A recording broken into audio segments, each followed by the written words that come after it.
तो हम बात कर रहे हैं पांचवें दौर के मतदान की। इस वक्त 7 राज्यों की 51 सीटों पर मतदान का काम चल रहा है। मनोज जी, मैं आपसे जानना चाहूंगा कि 5 दौर के मतदान का काम आज पूरा हो जाएगा, उसके बाद 2 चरण बचेंगे। लेकिन अगर आपको रात में भी नींद से जगाया जाए और आपसे यह पूछा जाए कि कौन सा मुद्दा इन चुनाव में, तो किस चीज के लिए इन चुनाव को याद रखा जाएगा?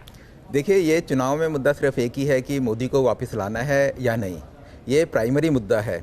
और बाकी जितने भी जो भी कायदे से जो कोर इशू होने चाहिए थे, एग्रेरियन क्राइसिस या फिर जो बेरोजगारी एक इशू है, या फिर जिसकी पहले बात चली नोटबंदी जो कि सरकार के सबसे बड़े डिसीजन थे, या फिर जीएसटी, वो इस इलेक्शन से बिल्कुल ही साफ हो गए।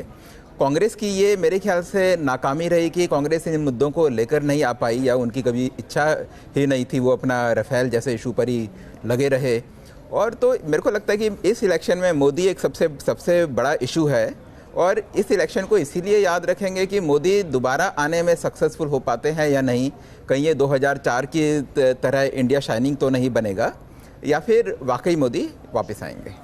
तो देखना महत्वपूर्ण होगा पिनाज। और एक बार जॉर्ज बुश ने भी ये माहौल बना दिया था जब 9/11 का हमला हुआ था कि या तो आप यूएस के साथ हैं या उसके खिलाफ। तो मेरे ख्याल से इसी लाइन पर, इसी तर्ज पर चुनाव को भी भारतीय जनता पार्टी ने अपने कैंपेन के जरिए बदलने की कोशिश की है। ठीक उसी तरह का मोदी के साथ या मोदी के खिलाफ वाला कैंपेन भारतीय जनता पार्टी ने अपनाने की कोशिश की है, उसी कैंपेन लाइन पर आगे बढ़ी है। लेकिन 5वें दौर के मतदान की हर छोटी छोटी बातें, हर छोटी छोटी घटना हम आपको लगातार न्यूज नेशन पर दिखाते रहेंगे। जुड़े रहिए हमारे साथ। लेकिन फिलहाल एक छोटा सा ब्रेक।